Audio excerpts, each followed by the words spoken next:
There we go. Let's see what happens.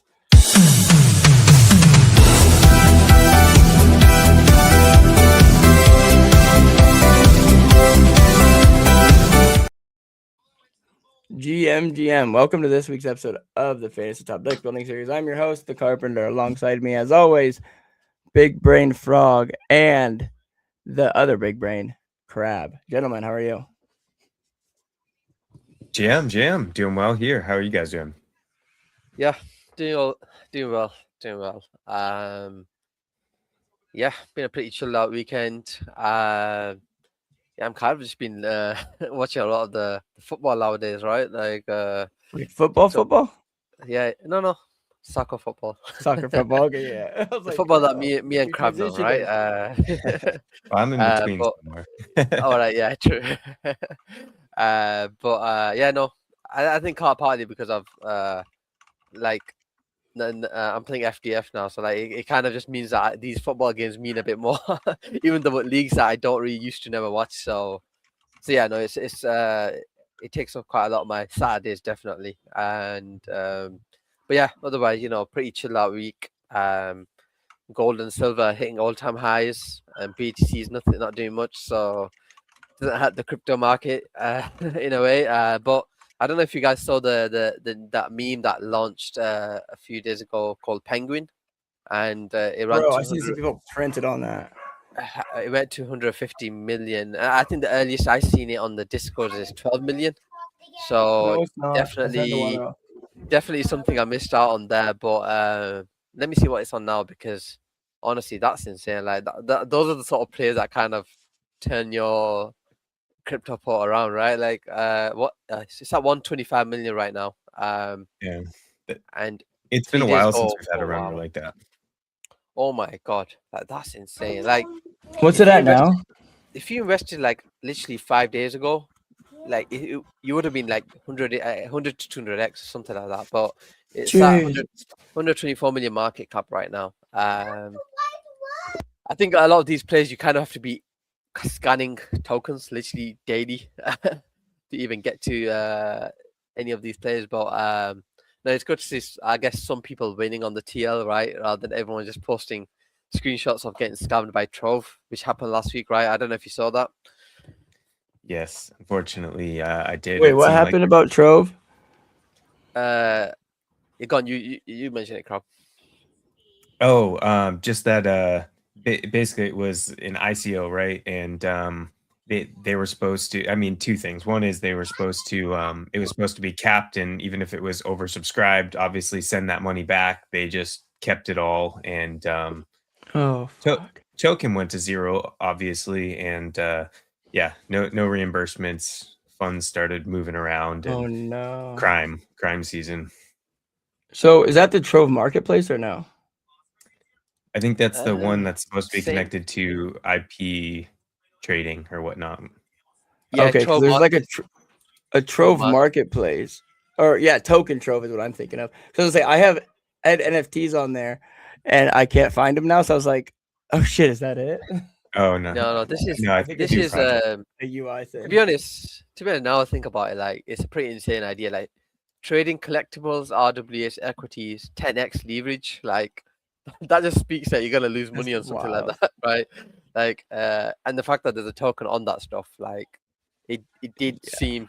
I think that's one of the reasons why I generally avoided it, because it was leverage trading, anyways. But obviously, everyone wants to see an opportunity. It was 20 million FTV, the ICO, so it did seem like there was potential.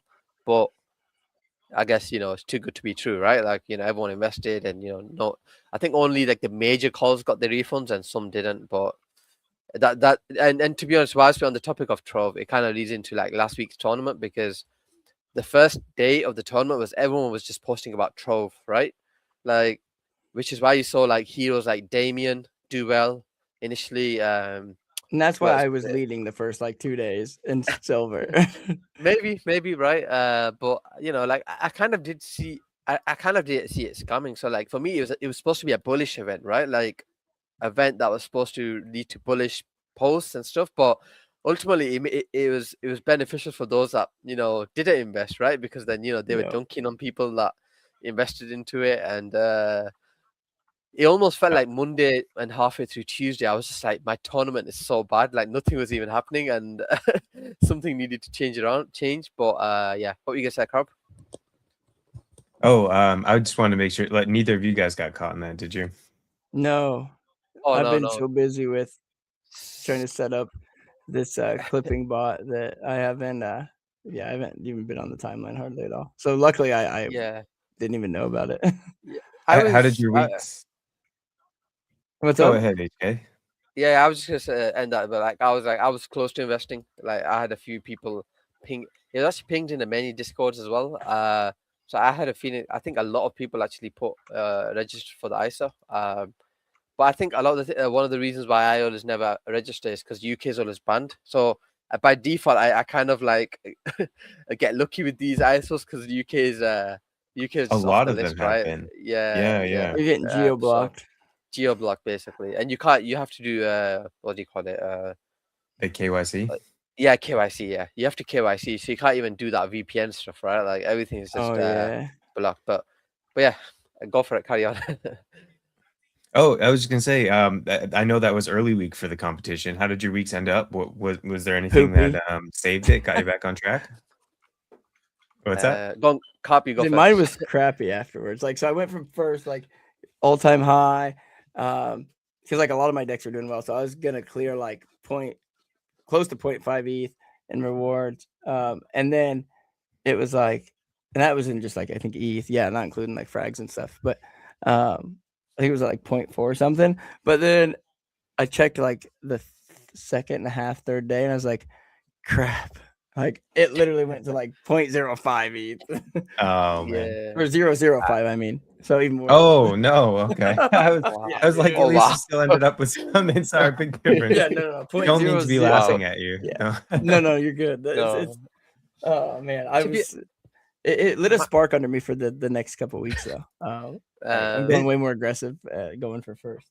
This week is going to be fun. I'm actually just from a perspective of deck building. Like, I mean, I could imagine that we could all have very strong, like foundational takes I screwed up this big week, time, and all be completely different. And I think I screwed up big though, because I accidentally sold. I always list my stuff that like I'm not using, and I didn't realize or see that, like, again, because I was doing a bunch of the clipping thing, and so I wasn't paying attention to who was going to drop to a low star, and I just tried to unlist them just in case.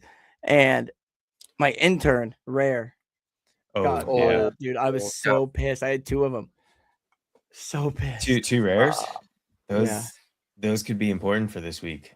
I seriously contemplated buying them back, but then like it's like they're literally like almost 2x where they not 2x, but like I think they sold for. I'll look real quick. But yeah, go ahead. While I look at that. The good news is with that one, like I feel like he's not a one-off. You know, there are times where he can drop back down here, and he can be useful week to week. Even when he's a 7-star, I still play him. You know, definitely in a different way, but I still play him because he has the high potential either way. Agree on that. I think compared to last week, you had Taiki, QW, like those are the main 1-stars, right? And then you had Fapitan as 2-star, and I think as soon as they posted, like the leaderboard changed, right? Because you know the 8-stars that were paired with the 1-stars, obviously those decks did well. I actually managed to get into my 0.1 range that I call like I have to get to 0.1 ETH every tournament. And luckily I was just about on it, but it was a tough tournament because you again you had like surprises in that top 10. Like Jay, he hit a banger like straight away. Yeah, that right? was like nuts. I didn't even consider Jay in any of my decks, right? So I was already on the back foot, and then a lot of the 4, 5, 6-stars I ultimately banked on didn't really like hit a good score. So all my decks were literally just on the outskirts of the top 10 of silver. So, and then because a lot of them were in the ETH, I ended up getting 0.1 ETH anyways. But well, that's good. You hit the mark there. Yeah, and all the overall, like when I look back at that last season, like I did insanely well, right? Like I ended up with 1.35 ETH. So when I look at it against my port, I'm thinking, okay, do you know what? I'll take it. That's huge, dude. Very good season. Congrats. I know you did. I know you did well because I saw your deck in the top 3 of gold at one point. So I'm not sure how it ended, but how did yours go? That's actually where I finished as well. And to Oh, be honest, nice. based on because and it was good. Like I went heavy last week on Taiki and Fapital, so my week was very dependent on them. But I do think from what we saw outside of my performance, I do think what we saw, and probably the reason why you might have been just outside top 10 on some of these, is because that was relatively consensus. And even though there was a Yeah. risk, like they both, there was definitely not a certainty that they would perform. But at the same time, that was like where the upside was and being able to piece together the best decks. But there was enough consensus that that didn't like guarantee you like the top spots. And so when looking at my performance and finishing third, which I was happy with for sure, but I think 1 and 2 had somewhat of the same configuration there. So it wasn't like even when they posted, I still couldn't have outperformed them just because of Yeah, for my sure. other choices. Yeah. It was same as Silver. There was a few decks which were outliers that had Jay, Damien, Hero, and Base Dom, right? Guys that you did expect to do well. And ultimately you can't outperform them because they have a combination of 3 heroes that just got like crazy scores, right? Like when you have a 1-star that's only scored 400 points, you're never gonna get to that level ultimately. So, but it Yeah. is what it is. Like I said, we move to the next tournament, and I know you guys have mentioned already, like, you know, intern. So what I'll do is I'll share my screen, and then we'll kind of go through the market and see, you know, who's Yeah. good, who's hot this week, who's not. And Do you mind if I have one more take on last week, or one thing I noticed go kind of for it. on that note? Go for it. Well, when I was looking at the King of the Hill results, first of all, like we talked about 1 and 2, the Taiki and Fapital being consensus, and those actually hit, which, you know, it Yeah. isn't usually the case. But even so, even with that being the case with King of the Hill, it was still 4 out of 8 that won, which means Yeah. that the rest of the board was a complete most of it was outside of Randomness. 7 Yeah. and 8 was more random. Exactly. Yeah. 100%. And kind of reflecting on my arena deck. My best arena deck got like 3,360 points. Wow. And with that, which was, let's see, and I came in fourth, which was okay. But I actually compared that to my bronze deck. My bronze deck had 2,850, so it was about 500 points less, Wow. which is, and I was just kind of reflecting on that a What bit was the because deck? What was the deck that oh, actually got the? let's see. I think let me I'm half expecting it to be like a few random sort of heroes in there. yeah, well, and that was going to be a little bit of my like transition. Let's see. 4. So it was Hugo, Zach Oh Duddy, wow. Bandit, Adam Cochran, and John Wang. Um, Wow.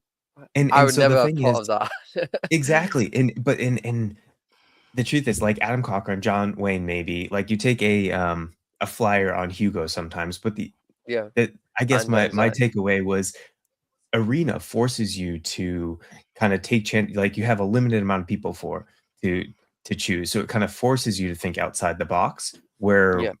in the main event, the main tournament, we might have some preconceptions there, or the consensus on who we think is going to perform. For sure. And the reality is bronze, like you think of that should be your best deck, right? You can choose out of anybody, especially, you know, a lot of people have, especially with your commons, have almost every, if not every common at your disposal. And that was Yeah. such a huge discrepancy, which makes me think I should be thinking more outside the box and at least have some variation. And For then sure. leading into this week, there's no better week to have more variation, in my opinion, than this Yeah. week. So that is one thing that I'm going to focus on a little bit more this week. 100%. No, I think I tried doing that as well. Like, for example, I know that, for example, who's a good one? Example, I keep saying example. Sorry, who's a good option for the next week, right? For example, KMV, right? Like, I think Inter will definitely be in my top deck, but I wouldn't. I still put KMV with 4 good cards because I feel like not like the main. They might not be the optimal card paired with him, but like 4 cards that can actually score well, right? Like, I think the reason I do that is because like Inter might not post, and then KMV might, right? Like all of a sudden, you know, you're overtaking a lot of decks there, right? That had Inter, but I think this week there's so many options. It's kind of crazy. Like I can't even think of what the best one's gonna be, right? But let's start off with Beanie. He hasn't posted in 10 days, right? He also showed signs that, you know, he wasn't as active as his chart was trending downwards, right? Like I think his chart's not loaded.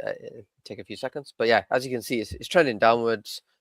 that generally means his content probably wasn't really there. I guess he probably did have the thing to post, but also, yeah, I mean, I think with someone like Beanie, maybe taking a gap and then posting might mean his engagement becomes better, right? Because, like for example, Alon, he was okay when he left. You know, he was scoring in the top 30, but you know, he came back and he was hitting like 6 figures. He's hitting 6 figures in every post he does now, right? Like, interesting to see what happens with Beanie. He hasn't been active 10 days. Like I said, Jan 15th was the last time he was active.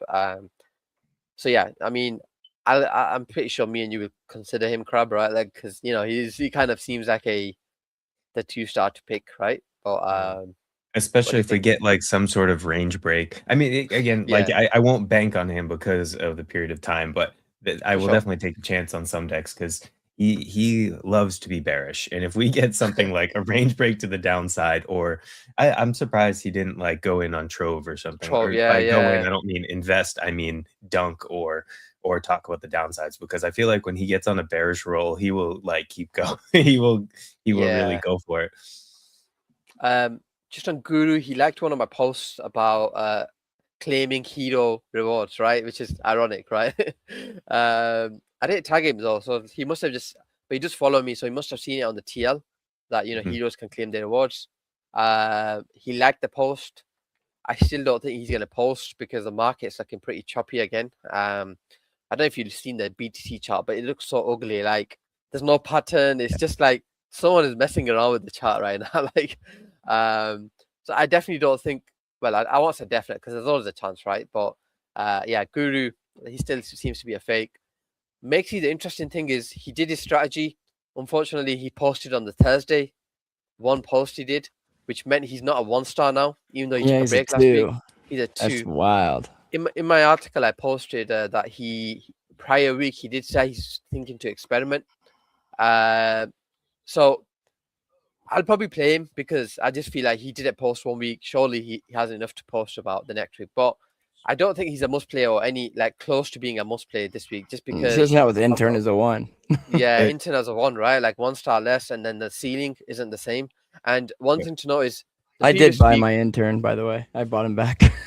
I was just going to mention, whilst we're on the topic of Makesy, the previous week he did do a good post, but he commented it on another viral post, right? And that strategy now nerfs you. Previously it didn't, right? So it does? To touch on, because it does nerf you, because the malt basically removes the reviews that you got from the comment from the original post that you did, and ultimately you left with your original engagement, right? Oh shit! So is that not good? Then Franklin's not going to be as good as he was. Yeah. So this is why I kind of wanted to mention that, because the reason why Franklin was so good when he first joined as a hero previously was he used to like literally bombard his post into like every big account, right? Political post, right? Like, beat the shit out of him. And he'd be on 1 million views literally within hours of the tournament. Like, you're like sometimes like within an hour he would be. Exactly, right? Like, I think it'd be interesting to see how he does, right? Like Franklin, I was gonna go all out on him and say he was gonna be the top hero out of the lot, because I'll come on the new heroes anyways. But on Franklin, whilst we're on the topic, I think that's one thing you're gonna need to be watch out for, because he is a 6-star. But it'll be interesting to see how much that nerf, how much will he actually get nerfed? Because that's what I'm thinking. I've got like 1 rare and 4 commons, right? But because I actually think he's gonna be like a high variance hero. Like some weeks he'll just be like a 3-4-star type, and then some weeks he'll be like a 6-7 maybe. But what's your thoughts on Crab? On that Crab? Yeah, no, I have a little bit. I think that's a super valid take. I do have a little bit of an alternative one though, and I think that he loves to win in these kinds of events, and I think he loves to perform, and he loves to experiment with different strategies. So I guess one thing I would say, I wouldn't necessarily bank on him using the same strategy. I feel like he's the type of person to be very tuned into this tournament and want to come in first or second. And so if he knows he'd be nerfed from that, then he will think of other things. Because I remember in the very beginning of fantasy, there was something where he was posting like literally every minute for like, I mean, it's probably not 24 hours. That seems unrealistic, but it was something like that where he was actively trying to, I shouldn't say like game it, but like he was coming up with a new strategy to win. All right, yeah.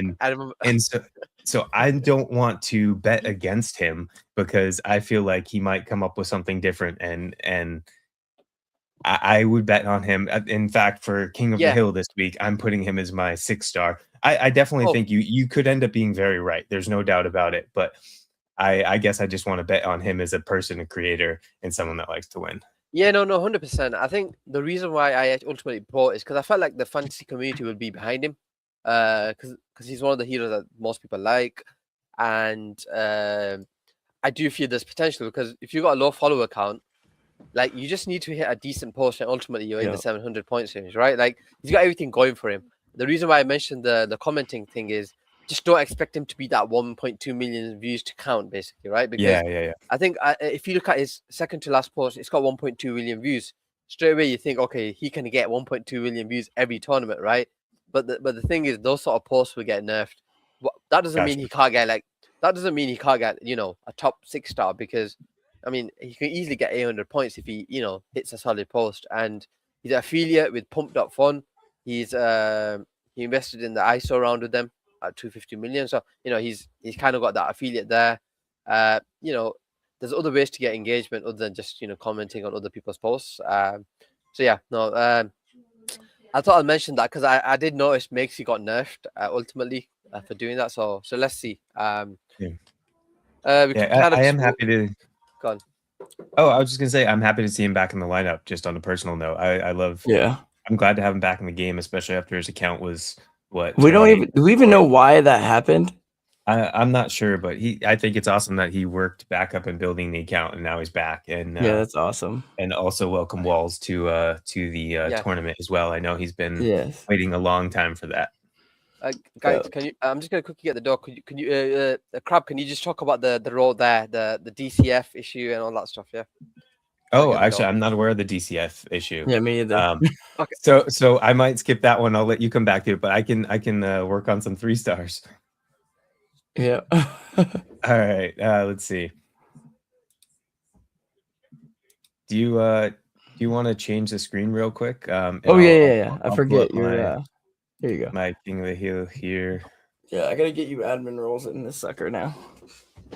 All right. So just looking, I'll just pull up the 3-star options here. Is that zoomed in enough? Yep. All right. So for 3 stars, I do feel like there's a few different options. I chose Merp as my number 1. I think he definitely has. I think it wasn't last week, but the week before he really came through. I do think that there's some other options that I was looking at though, like Moon. Hugo always has that potential. Cozy, of course.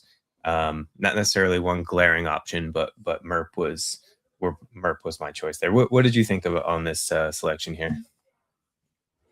Let me make your thing bigger for myself. Yeah, I think on 3 stars, I definitely one that I think is gonna do better this week and it's gonna be kind of like a flyer, is Legendary. He made a post, I think yesterday, about this using Claude bot that's been talked about, right? He's made a basically let me see if I can't pull the post up. A bot. So he's using the bot, which is basically supposed to be like a personal assistant. It can go through your calendars, all this stuff. Well, he gave it it asked him for a better graphics card, and he's like, instead, here's $2,000, earn it, right? And it started trading. I guess it's a self-learning. And so it'll learn from its bad trades. It's using some of Meta Alchemist's rating loops, which I am using those as well, and they're really, really good. And I think he got a ton. I think like 500,000 views on it. I think he's going to do really well this week. That's incredible. And so you think that there's going to be some follow through with some more? Absolutely. More posts in that direction. Well, yeah, he said he's going to continue to update on it. Awesome. That is definitely a good flag. Yeah, I think he's going to do awesome this week. I'm back. Cool. Sorry, do you want to go back to the ones? Oh, no worries. Do you want to go back to the 1 stars and actually? Yeah. Because I think it's quite. I think it's screen control. Is it? I'm clicking add stage. It says remove other media from the stage. All right, I think I'm going to take you off first. Yeah, go for it. Oh yeah, you got to drop before you add. Yeah, I think what I was going to say is just the DCF. So he's deleted all his posts except one from like last year, right? And 24 or 25. And then on his profile, he says something like, so I don't know what you can make of this, to be honest. It can be nothing as well, but it says care less and location is addiction service. So I don't know. Obviously, there's other theories out there, but maybe he got wrecked badly on the Trove ICO. I don't know. But as a 1-star, I did in my article, I did say he's more of a doubt than he would have been otherwise, just because of that, basically. Because I actually like if he was just a normal 1-star and he just had an off week, I'd be like, he might be better than Intern sometimes, right? Just because of because of the sort of market we're in, right? And but I think there is a bit of a doubt there, which is why I don't think his price is pumped a bit as much as it would if he was like a set in stone good option. I think most people are aware of that because he's priced lower than KNV, right? Like, I think that was the one thing I wanted to mention.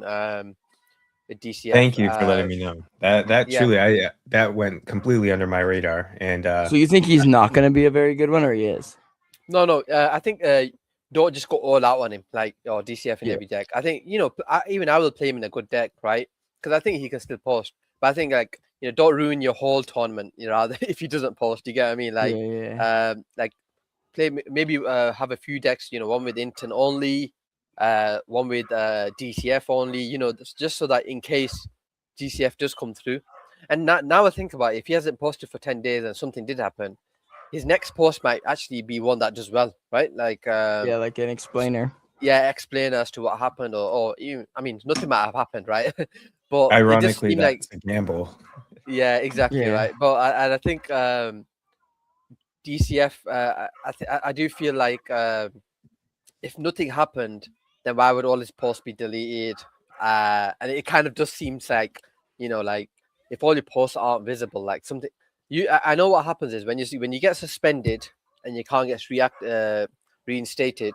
Sometimes what happens is initially all your posts don't be present for people to see, and then over time it kind of shows you. But this doesn't seem like that, so it seems a bit odd. This, so yeah.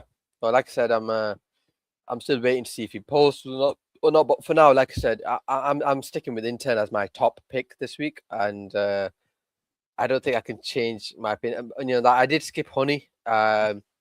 Another one that's kind of been inactive, even though she said she's locked in for 2026. Like that's like again, like you blank. So you're kind of taking a flyer on her again. Like her one post actually does well, but she doesn't post enough of them to score well, right? Like as you can see, it hits 800, but then there's not like a follow-up post or anything like that. So. And again, this week there are just too many options, right? Like you don't have to take that massive risk to do well or to put together a pretty strong deck. 100%. And then you got KNV, but I'll just quickly mention Pix and ILO seem like they've been away, right? Like we knew about Pix a while ago, but definitely ILO's been back-to-back blanks, I think, and now and the last post he posted about was like crypto is a god or something like that. I don't know. It didn't seem like very bullish or anything, right? So it almost felt like that was his end, like he's not investing in crypto or something. But you never said never. You start seeing all the KOLs drop off and stuff is usually a good signal to start buying. At least that's how I look at it. But I also DCA a lot. Well. I haven't lately because again, I haven't really been in just messing with that bot and stuff, and trying to do the coding thing, but which is for the fantasy team. But I need to start DCAing more. Well, correction, I DCA 5% of every thing that goes through my bank account into Bitcoin. So there is that, I guess. Okay. See, that's not a bad strategy. I do agree that having a lot of people drop off could be some sort of a good sign that we're somewhat or deeper into the bear at least. I wouldn't bank on it being a like a Pico bottom or anything. Yeah, no. Yeah, all it takes No. is someone to give a stimmy, and everyone's out there sheds, right? Hiding sheds. Yep. Everyone's posting again, but It's income season, and there's supposed to be a lot of ba- income tax season in the U.S. and there's supposed to be a lot of. I know myself personally, I'm getting a lot of tax breaks this year from Trump, and I don't even know, just whoever's in off, like the whole whoever's doing it. It's either Trump or his cabinet or whatever. I don't like talking politics, but money equals market goes well when people get extra money. So 100%, we'll yeah. see. We'll leave the rest of the politics to Adam Cochran because he just seems to be posting like a madman every day, right? Plenty of material. Exactly. Yep. Dude, GOT. Okay, is it just me or is GOT like the new algo is very bullish for GOT? It has to be the algo. Yeah. It's more the topic, right? The new algo always was good for viral posts, right? Like anyone who just consistently posts, like Great Cult, he was one that I mentioned, right? He kept his sort of content went viral because it was kind of like outside of CT sort of stuff. With all this recent hype of vibe coding, cloud, and all that stuff, right? Gout is one of the heroes that you actually knows that sort of tech memes, right? If you want to call them, right? Tech memes. Mm-hmm. And he's been posting them like every day, right? Like, and every day they're going off. So, like the fact I've got 4 rares now. I'm up to 4 rares, and I feel like everyone has been buying his card just because he's cheap. First of all, right? Like he doesn't cost much, and if you can get a hero that doesn't cost much, like probably 7 times less than Adam Cochran, and get into the top 5, you can ultimately build a cheap deck that can win the East, right? Yeah, that's why I put him in my top deck. Yeah, I do think he's a good one, and for you, Crab, maybe as an epic and gold or platinum, like I do think he's definitely one to consider. But just quickly on these 2 stars, because there's not much to say, because outside of Beanie, you've got like heroes like Vectorized, Lil Moon Lambo. I mean, heroes that really typically don't really score well.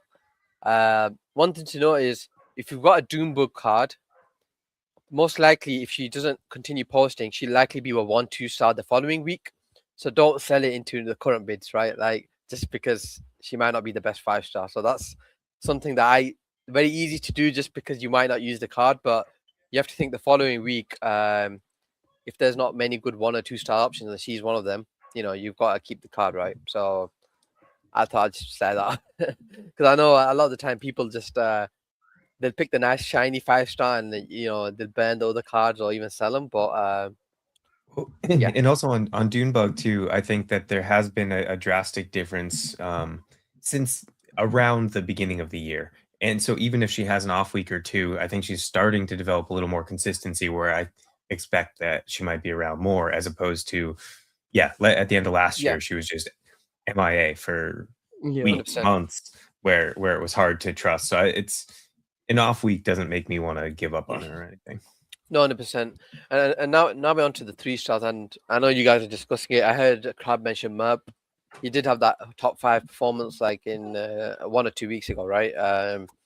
So he's definitely going to be one that I consider that just as a 3-star. And then obviously Cyrus is a bit up and down. He hasn't really had a good tournament in a while, so maybe there's something that I'm not really in the loop with NFTs and stuff. Yeah, me either. So are Punks doing well? I don't know, but I think Tom's the one to mention because recently, as a low star, he's ended up doing well whenever he like not like crazy top 10 or anything, but I'm talking like top 90 maybe. And as a 2-star, you'd probably say that's a decent option. But yeah, the chart was loading. There we go. Yeah, so a few top 100 performances, then back to 160, then top 100 again, then back to being a low scoring hero. But as you can see, there's more jumps in his score, probably in the last 3 months. Actually, I've not really been looked at into him, but I might actually pick up a few comments later, just to give me a few more options. But I think if you just look at the 2 stars as a whole, I think Beanie stands out, but I think Tom Schmidt's actually the one that's been actually scoring decently lately. See, I would have said, I mean, for me, like I definitely see that upside, and he does go off sometimes. I feel like it just seems more rare for at least for me to be able to take that risk. Like I'm not to that point where I'd want to be taking the risk on him to kind of go off. I just don't think that top 90 is enough upside for me for a couple For sure. stars. I'd rather take a chance on someone like Moon, to be honest, who maybe isn't. I think he has, when he does go off, I feel like There we has go. better Moon. potential than top 90, and maybe even get up in that top 50 or so. Oh yeah. Moon's a good And one then- because I think I was just gonna say he gets quoted or retweeted by a lot of top accounts like Ansem and a few others. So I think that gives him that chance to potentially do well. So yeah, go on. What were you gonna say? Oh, no, I was just gonna say that was a little bit more consistency and a little bit higher ceiling on him. So I probably veer more towards him, or even, to be honest, I'd rather take a chance on Hugo as well, who obviously I feel like the low side is 0, but the upside is more consistently towards that top star option than Tom. So for sure. Yeah, I think Hugo's a very high ceiling, and he just shit posts, so like he doesn't really need to care about what's happening on the market. So I think it's a good option as a 3. The reason why you can't see them is because I've done score low to high. Cozy and Hugo are both doing well on the 7 days leaderboard, so you're gonna find him a bit higher up. But it was good to see Fapital post last tournament because it helped me quite a bit.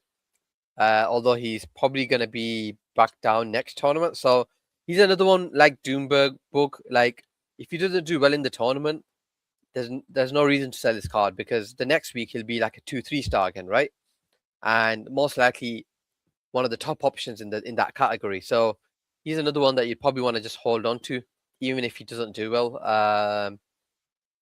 And then but near the mid pack now, and Mosey had that one good tournament, and then back to the 500 points range.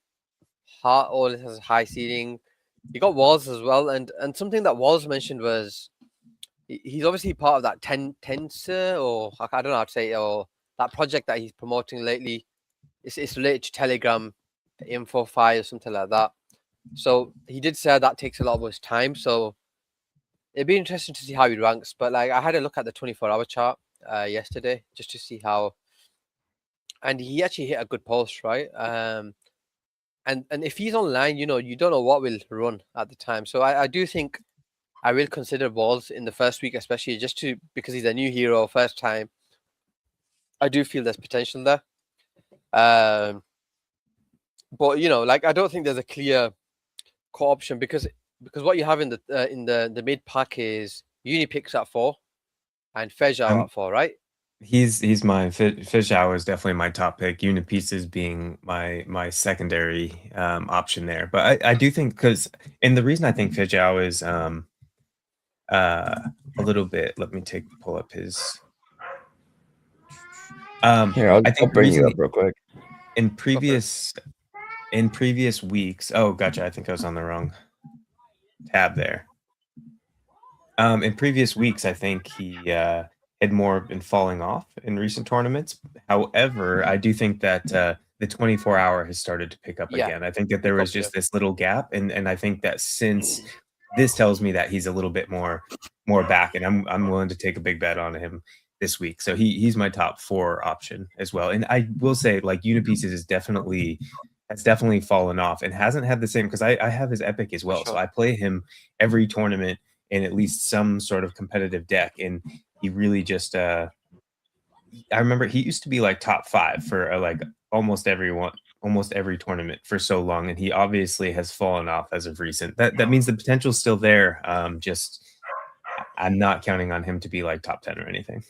Yeah, and I almost think that none of them two are actually going to be the best 4-star, and I just feel like they're too obvious to be the best ones, right? Like, so in my head, I'm thinking like someone like Jez will might have a good tournament this time. Venga Eve have a lot going on. Bread Guy might do well, right? Like, Mary's actually leading the 7-day leaderboard for 4 stars, right? QW hit a good post after the tournament as well, right? So I feel like there's enough reasons for other heroes to do well anyways. But yeah, I mean, if I was going for safer options, I definitely would say Fejao is my top one. and I'll probably just lean towards Unipix over a few of the others just because of consistency. But I do think there's other heroes in that range with high potential, right? And Absolutely, yeah. that could definitely mix it up a bit, for sure. I think whilst we're on the topic of mid pack, I think we'll finish on fives and then get to deck building, right? Just because I think if you get fives on your screen, there we go. Just because you've got like quite a few heroes that literally can get top 10, right? Like Tyler Durden, definitely one of the top ones. Clemente, you know. Yeah. Clemente I was going to ask about him. I'm big on Clem this week. Yeah, like I have him in my top deck. This was one of my questions for you guys this week because he hasn't, like, in recent tournaments, you know, a little bit. It's been a while since he's been one of those like top 5, top 10, really. Do you think that something's changed with like the algo favoring him, or do you think he's overdue? Videos as much? I don't feel like. What's that? I don't think it's favoring videos as much, but okay. I think it's a mix. I think first of all, his if you look at his post, he's obviously announced that he's shifting focus to Instagram Reels, and he's been getting millions of views over there. Which kind of tells me like he wants to, you know, do well in multiple platforms, which is fair, right? You know, that's fine. In terms of videos, I don't necessarily think like the algo is going to kill videos, because if you look at Jack, he posts clips, right? And he's been getting top 10 every tournament. So I don't necessarily think the videos is the actual issue. I just think what happens is I just don't think his videos are doing as well. Yeah, I think it's what's in his videos. Maybe I think certain videos are like, for example, Jack's clips are just hitting top 10 every week now, right? Yeah, Jack's very good at the way he structures his videos and the way he uses keywords without tags in his videos. Yeah, Jack is very, very like 100%. He's the master of his class for a reason, right? Yeah, his craft. And I think that's one of the reasons why I like Thread Guy and Jack just as a two of them as a heroes, right? Because they're always commenting on the viral things happening on CT or just general in real life, right? And I think with those sort of heroes, whilst Thread might not have the ceiling of Jack because of the follow account, I do think I like his consistency when he's active, right? Because he's ultimately going to get you 800 points or a bit more than that, right? But just on Clem, I do think, you know, as a 5-star, his average is 750 points in the last 5 tournaments. So I think Clem, just generally, knowing that you're going to get 700 more than around 750, I'd take him, right? Because it's pretty solid. Tyler Durden, the reason why he's probably the top option is because he can get that top 5, top 10, right? And he hasn't for a while, but then this week, I mean, post tournament, he has finally had like another viral 1,000. Like that probably would have got him first place in the tournament if he posted it during the tournament, or at least top 5, like for sure. At least top 5, yeah. And then I think other 5-star options include like Waz, and he's joined what's the company, Legion, which is the ISO platform, right? He's joined them as like I can't remember the role, but he's part of the team.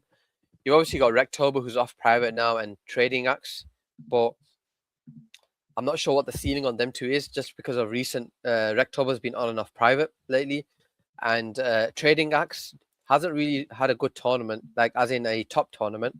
It's been a minute. It's been a minute, right? Although the 24-hour chart looks good.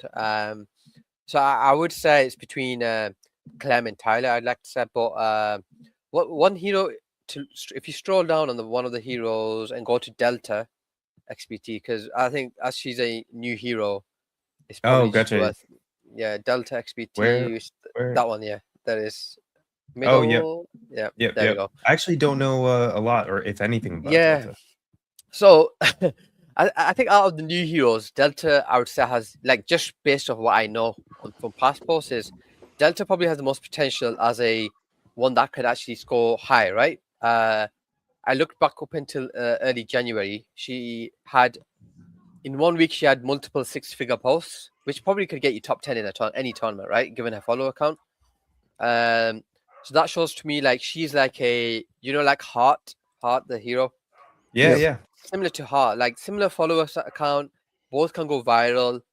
So what I did is I ended up picking up 1 rare and like 2 commons, just because I feel like for now that's enough to, like, you know, play the card and see how she does, right? But so I think I got 2 rares and 2 commons, right? Yeah, because I kind of want to, in case as a 5-star she does well, you know, I kind of want the do well in the tournament, right? So I bought 2 rares. I do think there's a lot of potential in that card as a high variance hero, right? You know, like I think these are the sort of cards you want early in case they become really good later on, right? Like for example, Great Cult.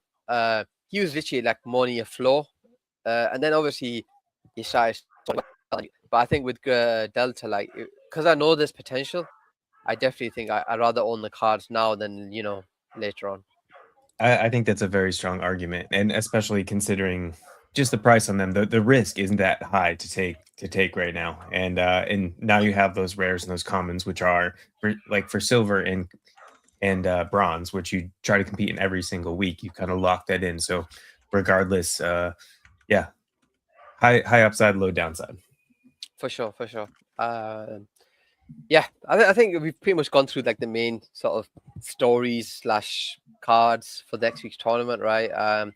Obviously beyond 6 to 8, we know there's always good heroes. So Yeah. I think what we do now is go through some deck building, and I think because you play platinum and gold, and me and Carp don't. Let's start with your platinum, I guess. Okay. Yeah. Let's I see. like that.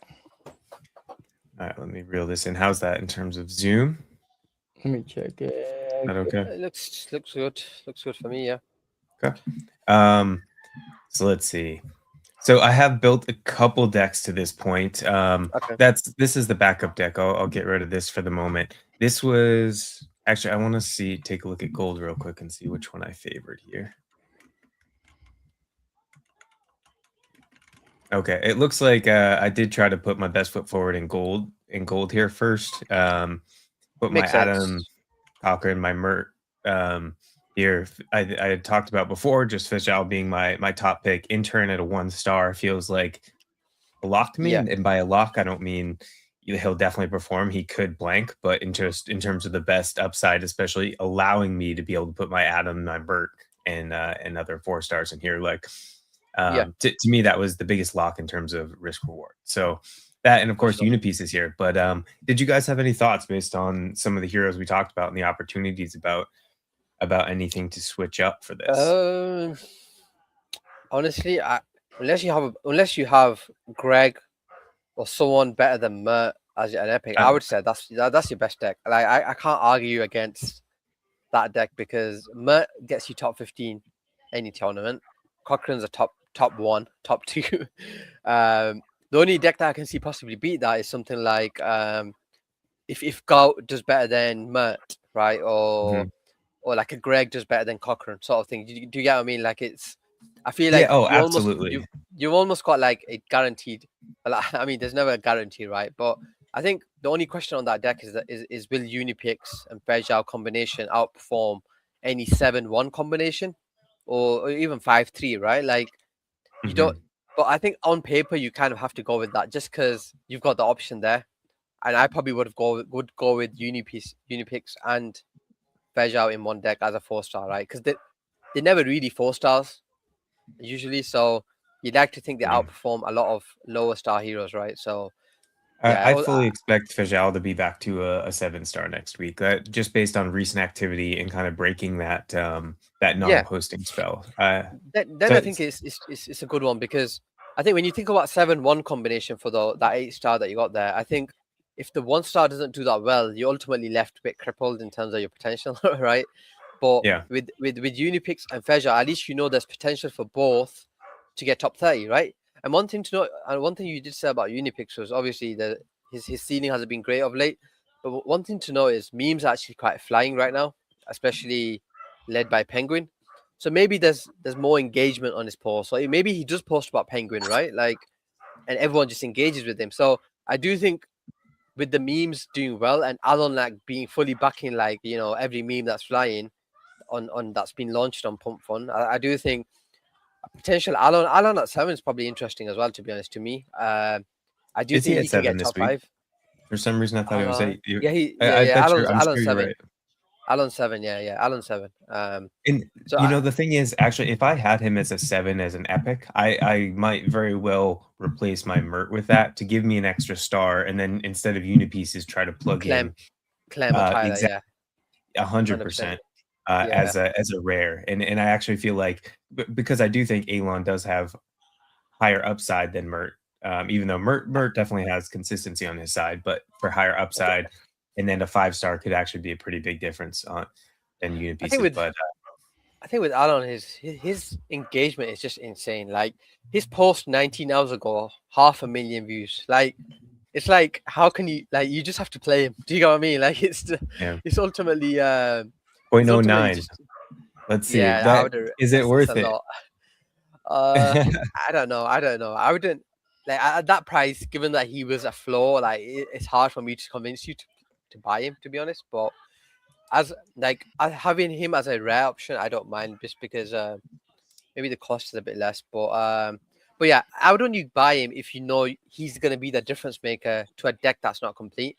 But given that you already have your options in Unipix and Fejal, you what I do have the flexibility on, let me zero this out over here. And so one potential option here, it's not going with Alon as the epic, which would be the better choice in my opinion. However, I could do the version where I fit like Clem here at with the epic.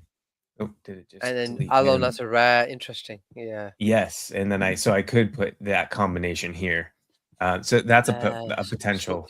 So what was it? It was Mert, Unipix versus Clem Alon. Ooh, that was a very tough one to call. A very tough one to call, because I think Mert is a better epic than Clem, but Alon's a better rare than Unipix, right? Like it's like that hard call where there probably won't be there'll only be a few points in comparing those two combinations between them.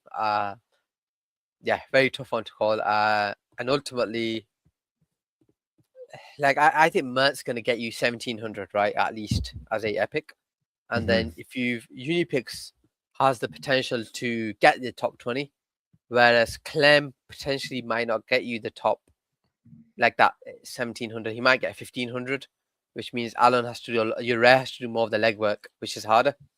You want your epic to do more of your legwork in your deck, right? Because it's a higher multiplier. So I'd probably just stick to what you got and then potentially use that in platinum. That's my opinion. But no, I think that you're right on that. Had it been, we'll see. I 0.09 might be a little bit too much this week to take on it, to add Alon to my decks, but that's a pretty hefty price, especially when he's a floor like not long ago. I did see Blind Squirrel picking up a bunch of the rares though, and from a standpoint of a card cost, it's 0.09 wasn't a bad price based on how much his rares were selling for. So someone, true, that is a good way to look at it too. But yeah, I'll try to put one platinum together here real quick. So the question that I would be facing is, with we briefly talked about, like, or touched on Megaeth, maybe it was in the green room, but it was definitely in the green room. potentially starting to heat up. That does kind of make me wonder, and that's still a risk because he hasn't like hit lately. But I do think that when it gets rolling, I do think that this is actually a little bit better than I think he had been. Well, in any case, I think the tough call here is you're either going to benefit by taking the risk and him doing well, or because what's going to happen is, okay, I don't think we're never going to know when he's actually going to do well, like start to do well. You get what I mean? Like it's just going to be you either benefited from it as soon as it starts to happen, or you have to wait for one tournament to happen, see that he does well, and then realize he's actually doing well right now, right? So like the equivalent of not catching a falling knife, right? Wait for the trend to change. Yeah, basically, 100%. It's like, it's like doing your research before you actually invest into something, right? That sort of thing. Whereas if you just play him this week, knowing that he's not done well lately, then he might not do well. But I think one option that I do like is Rom, and I don't know if you've even considered him as an epic 6-star. But right here, okay. If I think, if the way I think of it is like, who do I think will actually be posting a lot, right? And will be on topic, right? And I think with Rom, the reason why I'm thinking of him maybe putting him in a top silver deck is if Penguins launched and I feel like anyone who posts about, any big account who posts about that Penguin coin and it continues doing well will get good engagement, right? Because it's the top topic. Everyone wants it to do well, right? Everyone wants a runner. And for me, I actually bought like if you look at the thing, I can see, yeah. secretly picking up a few of his commons, and I'm up to 3 rares now, and I'm actually gonna be playing him in top silver decks, right? Because I feel like maybe not everyone will consider him, and maybe it doesn't work out, right? But I do feel I will get 600 points at least. Like it won't be like the worst scenario. Whereas I feel like some other options, some other heroes are struggling to find engagement, right? Whereas I know that Ram will get engagement because he's in the trenches. He's shilling coins. Granted, I don't support his coins and his posts, right? I don't even engage in them, right? Because most of the time it's pump and dumps, right? But if he's getting views and he's helping my deck, albeit right, I don't mind. But yeah, I was just I thought I'll mention that as a potential option for you. Maybe for gold, if you don't want to risk it in a platinum deck, right? But yeah, back to platinum. Yeah, no, I mean, fair enough. I'll definitely keep that in mind. Yeah, I think that's one of those things that I typically with the platinum, I'll just start with the I'll just start with my legendary, just because I feel like that'll be so foundational to how many stars I have left on my other choices, and I don't have a ton of legendaries to choose from. So, so for me, it's either I think you make a good point about bread, just not trying to pick a bottom with there, which means I guess I'll be choosing Simon here. I actually do have a couple of the of Pentoshi, who is back, like in terms of he's been posting more when we're expecting him to be completely AWOL. But that being said, I don't think he's maybe fully back, so I'm not going to take that chance. Yeah, good point. But yeah, so from that, I think that I do fit Clem in here. There's no question about that to me. Like I feel like Clem's a must at 5-star. Yeah. Oh yeah, definitely. Yeah. And let's see how many. I have to zoom out a little bit to.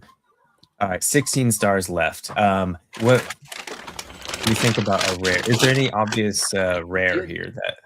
Do you have an intern? Yes. Oh yeah, good call. Yeah. Intern would be huge. I have intern as an epic as well. That might be even better. Well, I don't know.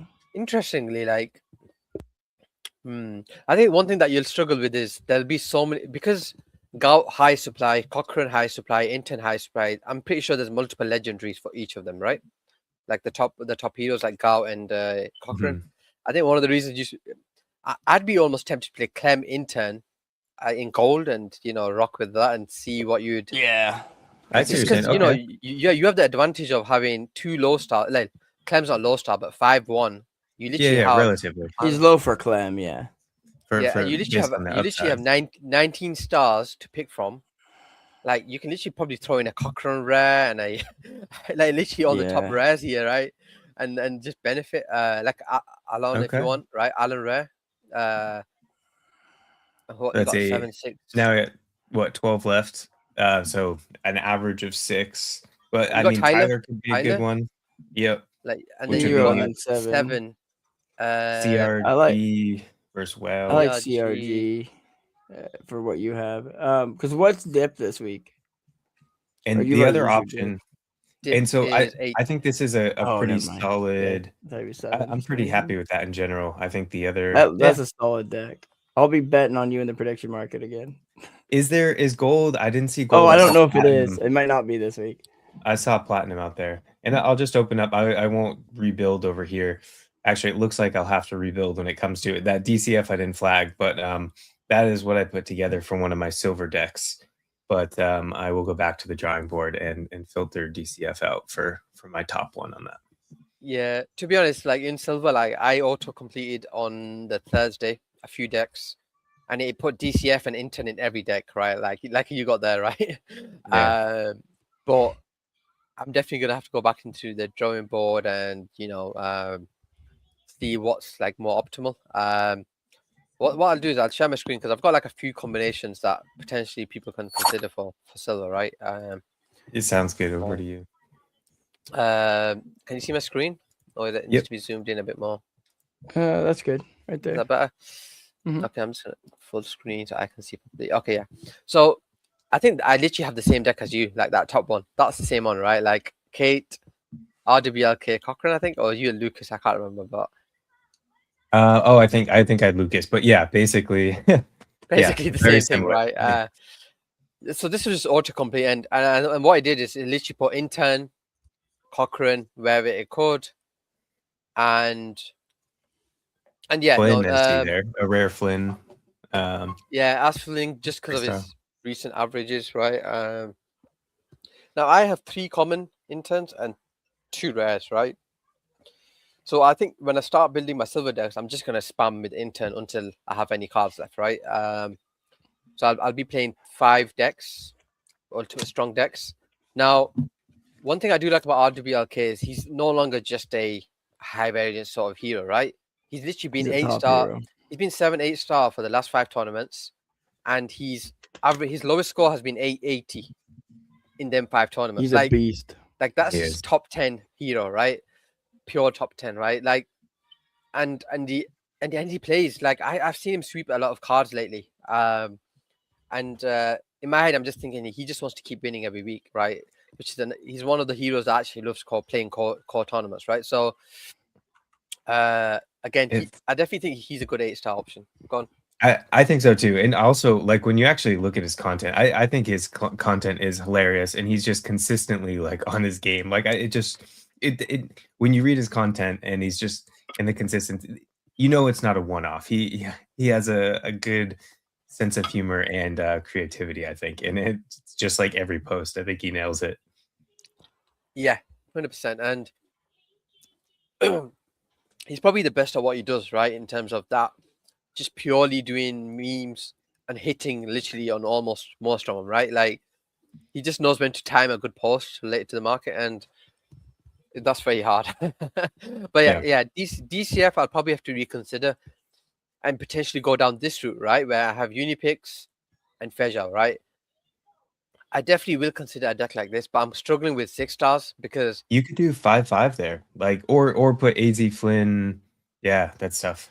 Clem, but I think I wish I had a Tyler Durden, right? But I have a Clem, and in my head I'm thinking possibly if I remove the Clem from there, and I almost feel Clem would do better than Trader Main, so I'll have to play 1 star less, which is a bit of a weird dilemma to have, right? But like if I look at my options, I have. Wait, I think I can probably with this deck. I think what I can do is go 7-7. Trader Main did have a good tournament last time out, like 800 plus. It was okay, like it wasn't the best, right? I think I've settled Fejal and Intern as my commons because it gives me a good base with a Cochrane, so it kind of sets me up for like a decent score. I just need to hit with these 2 res, and I'm tempted to either go 5-5, go Clem, and who's the other one I had? Kate probably, or something like that. Or I'm leaning towards 6-4 just because the potential. And who else do I have for 6? I guess is the main question here. Because if I take Fejal out, is there someone that's? Do I go with Ram and go out on a limb and just go Ram over Trader Main and hope others don't go that route and potentially benefit, I guess. To be fair, what I was mentioning and what we were all talking about early in the show was just that it's the winning decks, the winning combos aren't always the expected route in thinking outside the box. Yeah, no, 100%. I agree with you.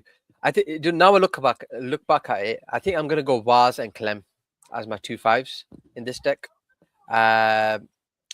And then I've got another Cochrane rare, so I could probably like experiment. So let's just say I go slightly different in this deck. You know, Ram is a lot more risky, I'd say, to be honest. Where is the Ram? Oh, there it is. There it is. I think that is a lot more risky. But then if I go, it's like the double meme route, though. It is, yeah, and I don't mind doing that, to be honest, because I feel. And then the reason for that is because usually I know that I only have 2 Cochrane rares, so I have to make sure the decks are good, right? But because Gout's kind of been like a cheap option that's just been doing well out of the blue, I feel like I can almost go with that option now, that option as well. So it kind of has, it's definitely giving me a few more options to think about. I had another Fejal somewhere. I think I've not used it yet, so let me just, so I want to change. I'm going to delete this one. Delete. Because I only have 1 Unipix common and 1 rare.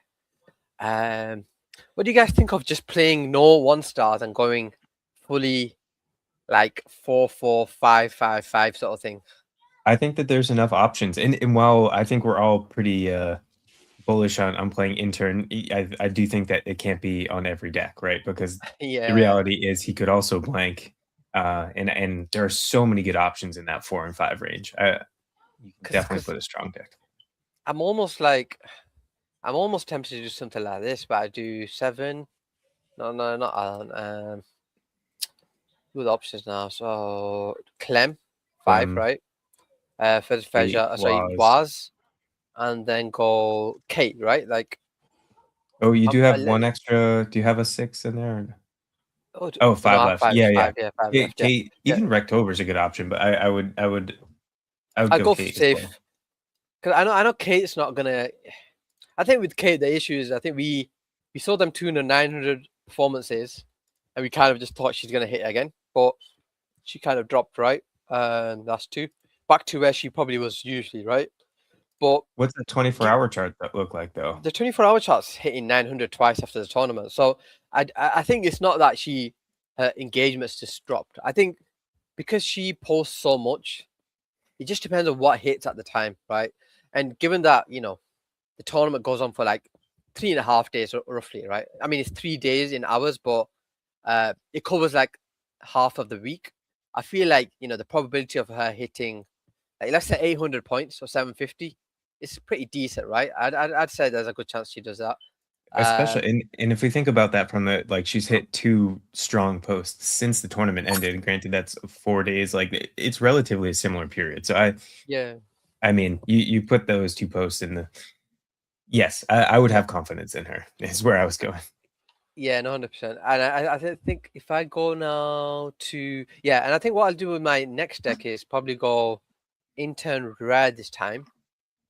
Actually, wait, do I have a rare? Actually, yeah. Oh no, it's in a different deck. But that's okay. Let's just go with common for now, and then go Unipix. Did I spell it wrong?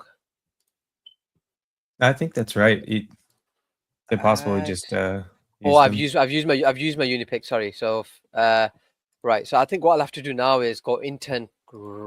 Yeah, I'll just edit one of my other decks instead because those are the ones that have the Intern Rare. So this was the one with Clem was so let's go to this one.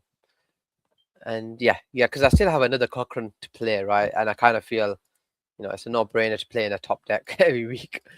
But I'm not willing to risk it for the other 1-stars just because they might do well, and I might regret it. But like Interns just seems like an obvious play this week that you have to play with, like your top deck cards, right? Now, what do you think? Like, if I go 8-1 and possibly go Alon 7, I got 4-3 now, right? Or 5-2. Like, I don't want to use another 1-star. I will in more other decks, but I feel like I want to get another one where it's just Intern and not another 1-star. So, what do I do here? Now, part of me was thinking Cozy or Hugo as a 3. I kind of like Mary as a 4 this week. Mary, it's kind of like a flyer. I'll tell you what, I can't play Mary. The reason being, it's nothing got to do with the content. Every time I've thought Mary's a good option and I played in the top, she's just let me down in the tournament, and I've just been like, oh my god, I fell for it again. You're not wrong, but this is the 3rd time where her 24-hour score is so high, only for her to just have a bad tournament. Like, it's just, I can't do it. But okay, she's definitely an option though. Like, I'm not gonna lie, it's definitely an option, I guess. I guess I was thinking Cozy or Hugo. Like, I'm kind of leaning towards Cozy as a safe option.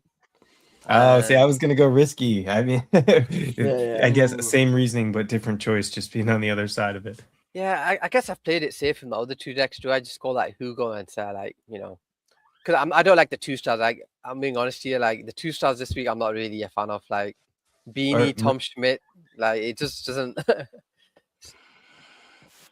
Oh, there's Moon as well. Interesting. Like that's another good option. That's where I was going. I feel like Moon. Or no, Moon. Yeah, Moon Overlord. Yeah. Interesting. Wait, he's a 3 or a 4? 3. Oh shit. He's a 3. Yeah. I'm guessing this is Cozy, but you can't see it. But this is Cozy, I think. Cozy. I like Cozy this week. So Cozy, and then I'll be left with the 4. So let me just put like a Cozy in there for now. And now I'm left with 4. Now I don't have any uni picks or Mary. No, Gwart. I was thinking Jez or Gwart. Oh, Jez. That's my dude. I know. I was gonna say I know who Carp would choose. Yeah, that's my bro. And maybe it's I picked Wall Street Bets. I thought it was Cozy, but it's actually Wall Street Bets. Oh wait, Wall Street Bets has been like under the radar, like truly and consistent as well. But I think they were such a painful stretch of bad performances that I feel like mentally people have been writing him off. The reality is, if you like go to his 24-hour or maybe not even recent tournament stretch, like I think he's been consistently 400 to 500 points and very consistent with it. So I sleeper, definitely under the radar, and I think a decent 3-star option. I don't think he has the same upside as he used to, like when he first entered the game. Because I remember there was a time when he was like a top 10 option, and where you'd almost try to bank on that. But I don't think that exists anymore. But consistency, I think he has gotten back to a good place. Moon actually has if I do the autocomplete thing, Moon has 500 points. He has 600 points. And Hugo probably has less because he orders zeros, right? Okay, I think I'm going to go with the Moon for now. And let's see what 4 stars. And I'll probably go Jez. Like, the average doesn't look good because Alan, he's still coming back in a way, right? Like, he's only had 2 tournaments, so it's not going to look the best. Again, it's probably a risky deck, let's be honest, right? Because Intern might not post. Alan, he should post, to be honest. And the reason Intern doesn't post, I'll go crazy. Because he's a player, too. Like 100%. The reason why I like Alan is, as a 7-star, I can comfortably say if he posts, he's going to be top 10 range, right? Just for that reason alone. I feel him and Cochrane 8-7 combination can be very good this tournament, right? And then it just depends on 4-3, what you play at the 4-3. Like I said, I wish I had another Fejao and another Unipix, but Jez, I can easily see Jez outperform both because he has done before. Sorry. And then Moon as a 3, yeah. I'll go with that, yeah. I like it. And then, I think, like, obviously there'll be ones where I want Intern and DCF probably. Just one deck I'll probably do, or maybe I'll just do Honey instead, because I feel I'm not sure with DCF at the moment, and I'd rather do someone where I feel like if they post, they should get like 500 points at least. And probably go something like this where it's Lucas at 8, Kate at 5. Yeah, I don't mind rocking with something like this. It seems I can actually do 5-4 here instead of the playing 2 once, which is interesting because like I can easily just go with Cochrane and get 1,000 points and then go Honey, which seems optimal. So what do you think? 5-4, or do I go? Because I've got Clem Commons as well. That's what I'm thinking. Yeah, well, I think the tough thing about this is if they're playing Cochrane and you have a couple Cochranes, it almost feels difficult for him not to be the rare in that deck, especially if that's ranking like among your top ones. But it's tough. You have a lot of good decks there, and you obviously have to make some tough decisions. And I don't have any other Cochrane rares. Like I've already used the 2 that I have, so it almost feels like I have to pay the commons in top decks regardless, right? Because it's 1,000 points. Like I think the way I see it is 8-1 combination. If he's getting you 1,000 and the other hero gets you 400-500, that's like potentially 1,400 to 1,500 points. Whereas a 5-4 combination, if Clem just gets me 750, then the 4-star has to get me 750 as well. Like it's almost like both of them have to do well for your deck to do well. Whereas so playing it in this deck is fine because there's probably less risk in this deck, right? It'll definitely score me 4,500. It might not get me 5,500, right? Because of the potential with Cochrane, Alon, and others, right? But and who knows, it might actually get that high because Clem and Kate can go viral, right? But I think as a base, I think this deck is quite good because it gives me that in my head. I know I'm gonna hit like top 20 possibly with it. Yeah, and I think you can be pretty confident that no one's gonna blank on that scorecard there. Oh yeah, for sure. Yeah, that's the main thing. Yeah, because I mean it'd be heartbreaking when you put your Cochranes with so many interns and honeys and all of them just blank and none of them even post, right?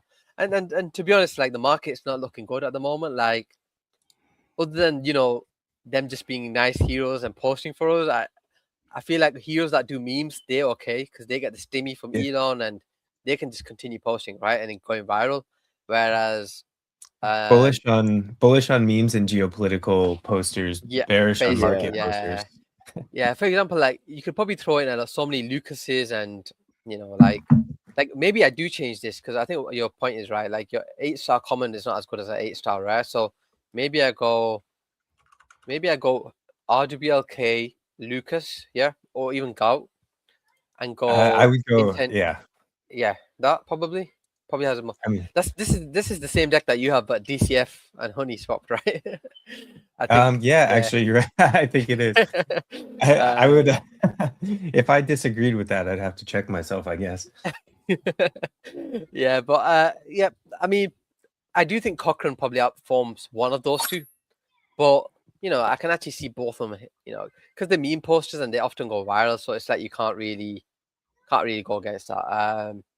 But yeah, maybe my last intern I used with DCF with Gout, because Gout is cheaper, so if DCF doesn't post, I won't feel as bad, if you get what I mean. Like, it's just that dynamics of how playing my costly cards in better decks, because Gout he's so cheap right now, like even right now, like given his potential. So maybe I play Gout and I go with like maybe a Thread Guy, because I've got 3. I don't mind one of them being in like a decent deck, right? So I go Gout, Thread Guy. I want to get my intern in.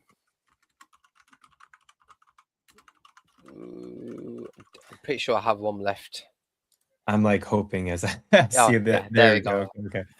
And then if I go DCF, and then I just need a 6-star, right? And I'll probably go with someone like Naro's been doing well lately. I do like the potential there. Asfalin, Min, those are solid as well. The one thing that I would suggest that or the reason why I wouldn't do like the main or the AZ Flynn is just because you have that risk of DCF there, and you can still put in a top or like a strong performer without I don't know. If like, for example, you wouldn't want your top ones to be in the deck that has a strong chance of the 0 in it as well. Yeah, I do think I'm going to go with another ROM because I've got 3 rares, and I feel like because he was cheap as well, got 2 cheap cards in a deck that's a bit risky, but it still has potential, right? Because I can see Ram get top 6-star, I can see Gout get top 8-star, right? I think something like this is actually decent then, because I've got that. 3. Yeah, I've got 3 rag Thread Guys, so I don't mind risking one of them in this deck. I think I've got a good coverage on those 5 decks there, right? Wait, something weird's happened here because that does not look like the deck that had 4 commons in it or something. Yeah, there we go. I think something messed up on the actual images. Yeah, but no, I like those 5. I don't think I'll change much as well there. Yeah, unless something crazy happens on the weekend where DCF or Honey post. I feel like I've got enough interns and I've got enough other good heroes left where I can now go without intern. Like, Alon's still there, RWLK, Kaleo's been doing good, Grit Cult, Thread Guy, Serpentax, Based, another Ram there, Nick. You can't Nick can go off whenever. I've still got a few vases. Franklin. I think what I'm gonna do is I'll probably look at revisit maybe later today, right? I always do like a late Sundays, like all of them. Maybe revisit and see what I get from there. But yeah, I think I covered silver there very well. Do you think there's anything I missed from the silver? I think you have a lot of strong options there. No, what do you think, Carp?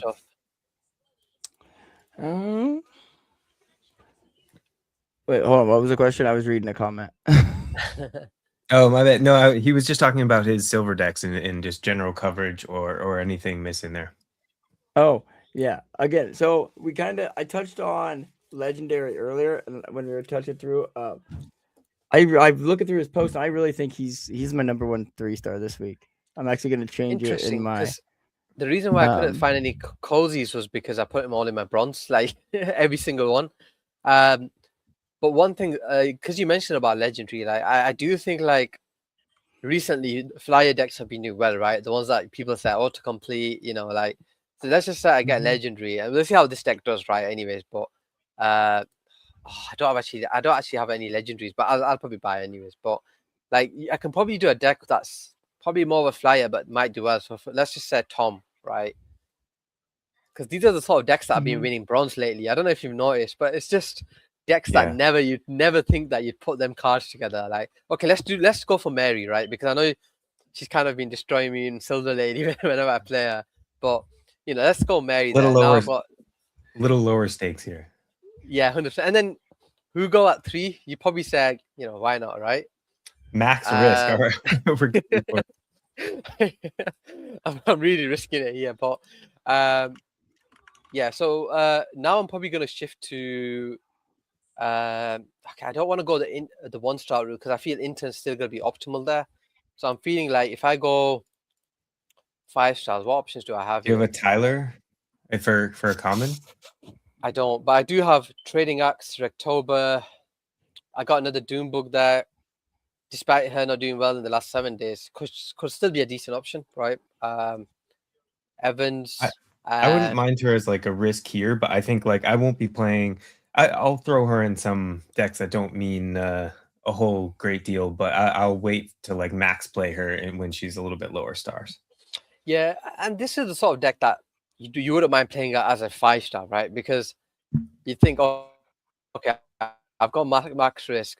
She can probably do better than Rectober and Axe if she goes viral. Because them two really haven't hit a 6-figure post in a while, whereas she has. So I feel like, okay, I go with her as a 5. Let's take Mary out and let's see what the options are, because I feel like I can probably do something else. 5-4, can I go? Or 6-3? Yeah.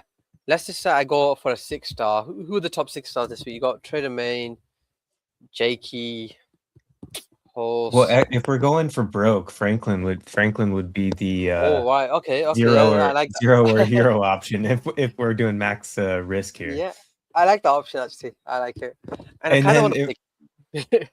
What are you gonna say? I was just like cozy, but Shalom's like hit a banger the other day. This would be like insane if it does take off. But he hit 900 the other day.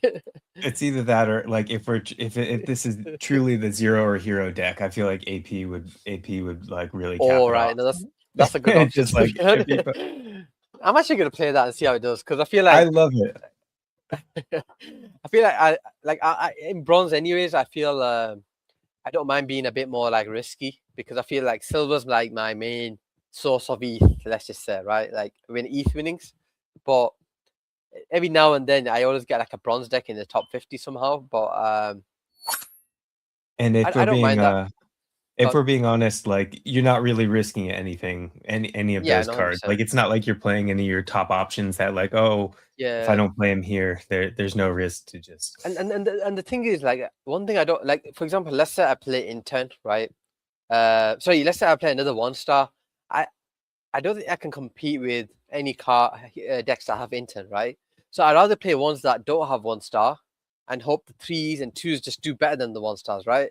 That way you're more thinking, okay, you still have a chance to win because the 3s and 2s are doing better than the 1s. If that makes sense. And you're also like you're also putting something together. Like, well, what if Intern doesn't post as well? Yeah, exactly. Yeah, that's another thing, right? Intern might not post, and Tom Schmidt might do well for the 2-stars, and other heroes post, right? But as you can see, autocomplete kind of put base posting, and base posting is not a good, like, has a good average, like 600 plus, but it doesn't have the ceiling at the moment, right? I think in the past I have said that when base token launches or any more hints towards base token, I do think base posting is going to be like the type of card that gets like so many views, because everyone wants to farm a chain, right, and get free tokens. So I do think base posting is going to be a good one then. But I feel with bronze, I'm just going to stack Doombug, Kate, Clem, and kind of just go like a bit crazy with the decks, right? And just hope that someone hits, because I feel I just feel like, if I don't have any interns to play and I've played them all in my strong silver decks, I feel there's no point, playing another 1-star. So I'll be a bit more risky with my options when it comes to bronze. But yeah, I think I've pretty much covered my train of thought for my deck building for next week's tournament. There. Anything you guys want to add? You're on mute, Carp, I think. Am on mute. I kept going on and off mute because of my booger eaters. But they yeah, I'll just go over quickly. Let me make sure I'm sharing the right screen here. Sure. I'm just gonna share real quick a few decks I have built. I have to step off for just 1 second. I'll be right back though. Yeah, no worries. All right, let's see. Where's HK? I'm up. There we go. Here, let me fix this. Let me go blah blah blah blah blah blah like this, and then we scroll it till it fits the little window. Boink. There we go. Sweet. Does that look okay?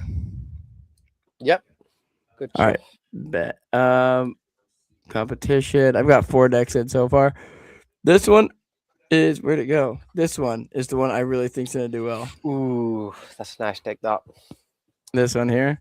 Go Clem in turn, and then you got 6-3. I'm guessing you'd have Fejao and. No, let's see. Let's take these two. If you don't, that's fine. If you have, you got Clem common. No, I don't have a Clem common. I've got. You got Clem, right? All right, you have a rare. Sorry. I So like that. I like that as an option. Cozy. I thought about going, because he's the best 6. I feel like I have. Yeah. I think you have to go 6-3 here. You have to go 6-3 here, just because of the. And I think Cozy is a better option. Yeah, I think Hugo was who I was leaning towards maybe. And then I had an argument for each of them, each of these 3 stars. Yeah. But I'm thinking about picking up a legendary because prior to legendary going ham this week, I thought about. I usually burnt him. Yeah, that's the same with me. Like, I usually burn my legendaries when I pack his card. To be honest, thanks for mentioning it. I didn't even realize he hit up a good post because I don't really look at his card. But, and he's gonna follow up on it because it's about that the Claude bot, and so it's a Claude bot, and that he coded to trade. He gave him $2,000, and he used Meta Alchemist, which a little self plug is Thursday it's super early for Americans, but I don't have an American sleep schedule because I'm a weirdo. But it's at 3 a.m. Or 4 a.m. Eastern time, 3 a.m. my time. Meta Alchemist and I are gonna do a vibe coding stream. Oh, nice. And so, but yeah, I've been using a lot of his tools and stuff, and kind of been putting myself under his wing. And interesting. Yeah, he's Legendary is using some of his learning loops and stuff, and so he got this bot, Claude bot, to trade. It learns from its losses. It's reading CT. It's reading Instagram. It's reading all this stuff, and it's doing really well. He's going to keep following up on it. And people are loving it was 500,000 views or something. And relatively quick. And I think he's gonna follow up on it. So I think tournament he's gonna be a banger. And let me look. I'm actually gonna grab one of his cards quick and put him in this deck. I think. Oh yeah, I can do this now. I forgot. This is a huge vibe coding thing. I clicked it too early. Hold on. Dictating is huge for vibe coding, by the way. Legendary. I've been doing it nonstop. By full disclosure, I just bought 5 commons, but he's got 15 listed at the same price. He's got 15 listed at the same price, so I'm not running anyone by my freaking co-host. He's got 15, so someone's just listed 15 of them at the same price. It's just insane. Give me 2. I had to buy a bunch of them. I feel I feel because I have so many rares to play, I'd rather just have options, right? And sometimes when the cheapest cards hit, it almost feels better. Yep, exactly. Do you remember legendary on your show you brought Jesse on, and he was talking about what he was going to buy, and the whole community just front ran him, and so everyone was front running his ass, and then they got mad. Everyone's mad. It was, and I was getting mad because I'm everyone's front running him, and it's making shit fail. it's making it look worse. Like I was Yeah, that stream, I was gonna bash my head It's off. like, Like I to was be honest, emotional afterwards. to of be honest, I think what anybody. gone. No, you go, HK. Sorry. No, I was just gonna say, like on the stream, like he mentioned, like I think he had a legendary Jesse card, right? And you were like, okay, we probably want to get a few more rares and epics. I think he packed a rare Tom Schmidt, and he was like, "Oh yeah, this is a great card." He was like, "This is a great card," and me and Carp were like, "What do we tell him?" Yeah. Oh, I remember that I could have actually. hold myself. I could have hold myself back there. But yeah, no, that just came to my mind when you were talking about the stream. honestly. Yeah. It's like, while I respect your opinion, I have to respectfully disagree. Yeah. Literally, that was it. Like, I was like, no way you can bull. I couldn't even fake bull post Tom Schmidt like, at that time. Like, he was just not a good hero. It's like, yeah, do you want to try again for our clips later? We Yeah. Yeah, We're basically. gonna go legendary, and then we'll stick with him. But yeah, I feel like this deck's pretty good. Let's see if I take legendary out and put. I just want to see what. I'm gonna keep legendary in it, but let's see what happens if I put old boy back in. Cozy. I mean, it definitely is a way better score, but I think I am gonna go. Hold on, I don't know. No, stick with your gut, man. No, truly, this is your play. I think you stick with your gut. Would you be more upset if legendary went off after your call and you played Cozy for safety? Yeah, that.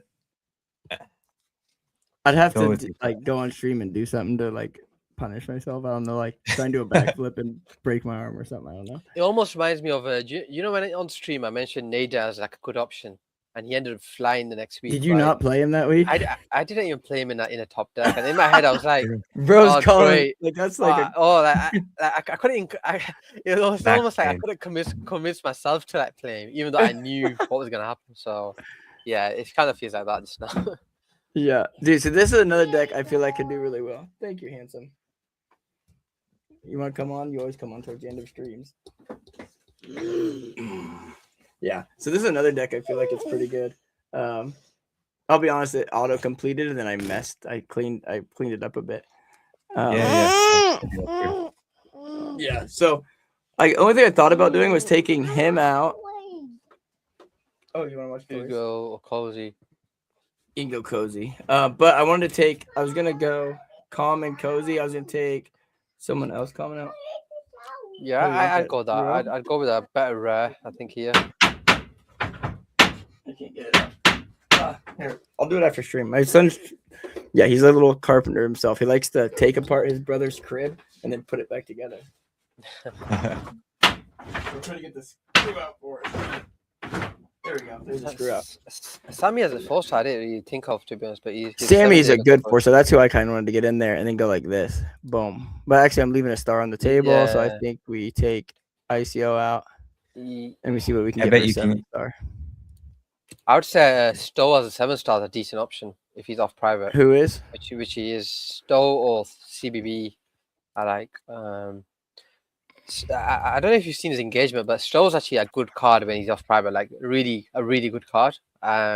Is he crushing it right now? It's just the only thing with Stowe is like, what if he goes back to private? Everyone has that in the back of their mind, right? Like, it's kind of like that. Yeah, it's hard to pick him when he's consistently changing. Yeah. I think as long as you make sure to check pre tourney. Yeah. ICO does. He's like consistent, right? Like he's pretty consistent scoring. Like he never drops below Tolo, but too low. What I mentioned about ICO now is like I don't think he has the ceiling of like a top 10 anymore. Like but he's very consistent. As a 6-star, he'll probably give you a good score, right? I think for you, like Jez is a good option as a 4-star, but it depends. Do you want to? Like, I feel like your other deck has a pretty solid. You have a pretty good deck, the other one, right? So maybe like Jez could be risked here a bit more. Are you set on Mosey in there as well? I mean, because one option is set your rares first and then. Yeah, 100%. Because especially if you really if you're super bullish on legendary too, you could even use him and gain a star elsewhere. Yeah. Oh, here, Bubba. Here, take your phone back. There you go. Scroll. And I just picked up 2 more legendaries, so I got 7 commons. So I'll You sprinkle them, stinky butt. I was gonna grab some more too. I'll sprinkle them around a bit, and then I'll definitely give Carpenter the credit on the timeline as soon as he does well. Let's go. Because I'm gonna start posting more. I need to start posting more. I go like I've realized, like even my wife said it recently. She goes, babe, I used to show like my coworkers your UNHK stream or pages to show them fantasy top stuff, and she goes and some other stuff, and she goes, now I just am showing them HK stuff because you don't post. I was like, oh, I take that as I need to post more. But yeah, I'm gonna definitely start posting more. And what was I looking for? I was grabbing more legendaries before HK eats them all up. I love that your wife is spreading fantasy top though too. That's pretty awesome. Oh yeah, she has for a long time. You know, like the 4-star Fejao and Unipick, like they're so like obviously historically they've been well. Like, something tells me like legendary, Hugo, or Cozy, one of them just gonna outperform both of them, like as a 3. I have a feeling just because of the momentum from all 3, right? They're all like. Jeez, man, they got a lot of these. Someone has a lot of these posted at the same price. Yeah, exit liquidity. That's what they call it. Yo. Me and Carp are basically the exit liquidity for legendary. I'm okay with that. I'm okay with it. Like it's like 0.0008. I don't even know how much that is. It's almost so much zeros that I can't put it into dollars anymore. Yeah. I'm good. I'm good with that, man. I bought 7 now total. Yeah, I'm good with it. I might even buy I don't think I want to have a rare of him. No, yeah, I would buy a rare. I think with these someone like legendary, I wouldn't mind doing like clones, like literally put like 5 legendaries, 5 Hugos, and 5 Beanie or even Honey, and play like like that in bronze. Play like that in bronze and see what happens, right? Like, worst case is they don't do well as expected, but if they do well, you might get multiple top 20s or top 30s. Yeah, I'm gonna definitely. I got him mostly for bronze, so I'm gonna do bronze. Yeah, I'm gonna do Hugo, and then the 2 of you Cozy. Bought so many that Mosey probably. Mosey, where's my Mosey at? Oh, there he is. Mosey at 4, and then I can go. I kind of like Luke here. But then I can get rid of Cozy. No, I'd put Cozy in. Yeah, take Cozy. Put Cozy in. I'd probably put Cozy and Hugo. I'd put in.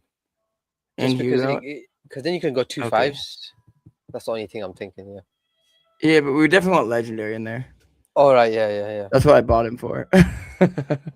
Yeah, what I'm thinking is like if you take Mosey out and put Hugo in. Oh yeah. Yeah, and then you should have a 5. Oh yeah, that could have Luke and another 5. Now I get what you're saying. Yeah. Who's my other 5? Oh, I think this is my 5 right here. Sherpa, that's where I would choose. Yeah. But I'd like probably this. Yeah. I mean, I do think they'll end up being like other 5s, but I don't think other people will play them 3 commons, the other 3 3-stars together. I don't think they will. So maybe there is like a bit of a potential there where you have I mean, you could go 6-4 with Cold-Blooded Schiller and Mosey, but yeah, you could probably do another similar deck. I can't do that here. Damn it. I need to go 5 here. So I'm gonna go wonky on this deck, man. I'm gonna go wild on this deck. Yeah, well, this is my risky deck. Yeah, and if anything, I'm gonna play walls like that this week. I'm just gonna play him in so many bronze like as clones and see what happens, right? Like, yeah, I think Walls. This is his first fantasy tournament. He's coming out. He's gonna make a statement. Yeah, I do think he might do well before. Yeah, I think he's gonna do well this first tournament. I really do. And even on his 24-hour chart, he hit what 700 or just above 700. So the potential's already there. Oh yeah, sure. I think he's gonna do. He's gonna crush. He's gonna crush. Let's see if I can't even get another deck in on this right now for bronze. So the rest, my other 4 are going into silver of him. Yeah, I'd play the rest in silver. Yeah. Yep. Let's go. So yeah, I've got 6 of my 20 decks in already. Wait, yeah, let me finish this deck out real quick. Oh yeah, I dismantled this deck, but didn't finish putting it back together. So I'm definitely, dude, if Legendary flops this week, I'm screwed. I'm going so heavy on him this week. At the same time, though, I feel like you have a really strong thesis and you're playing that thesis out. Like typically, if something like that happens, I don't give myself too hard of a time. Like I feel like you I don't know. You play into it, you take a risk. If it flops, like you went hard on something you believed in, and that's the risk we take. But yeah, and I like being like I've watched even back during like their airdrop project and B checks and legendaries. Like I sorted them back in the early days, and then I've had them on stream before. I've been on stream with them. They've been on stream on my stream. I really like legendary, and when he gets into something, he goes full into it. And with this, like he's not doing it for engagement; he's doing it because it's a legit experiment he wants to do, and I think he's gonna crush it. And he's really good at content when he wants to. Full disclosure there, 14 hours ago, he said first update is coming tomorrow. So I'm waiting for that update. And depending on how that update does today, like I'm guessing that it's means coming today. Shit. But he posted on Monday. Just tag him. Wait. Like, how about you just hold off? I think give us 12 hours. But I also think I'm looking at that in the European context because of my time zone. But maybe that means Monday morning. I'm not sure. So maybe Carb, you can give him a nudge, right? And say like, I'm nudging him you're cooking. Give him a nudge. Say I'm making a big call here. Brother, save it for week hours for work hours. Be like, please, you should post it like at what time does it go live in Eastern time? Because I'm used to my time. It's 8 a.m. my time, so 9 a.m. Eastern. You do like 9:05 Eastern.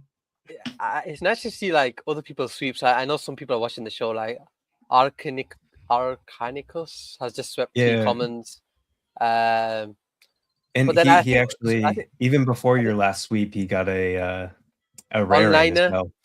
You have to scroll down to the very bottom between you and Carp and I guess Arcanus as well. Yeah, and now onliner. Yeah, so it's good to see people tuning in and sweeping, playing out the thesis, right? Like the Carp's thesis. Let's go.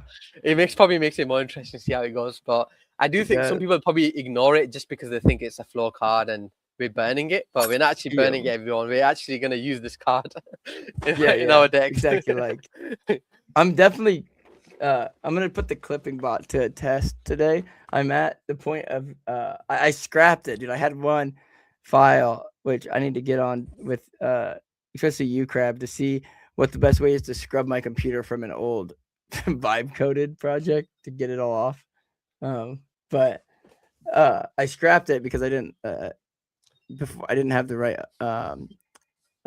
spawner tools in there, and so it kind of kept going through a silly loop, and it was driving me nuts and kept messing up, and it was taking all my damn like compute or whatever the hell it's called, my tokens. And so I scrapped it, and it's doing a lot better now, and so I'm gonna actually let it run on this episode to see how well it does. I'll give you guys the local or whatever, however I'll give you guys the link to it's not password protected right now, so like don't screw the VPN. I trust you too, but I'm not gonna give it out to anyone else currently just because I don't want to get a surprise API fee. But yeah, so I'll cancel my public post with the link then. Yeah. just for a couple of days.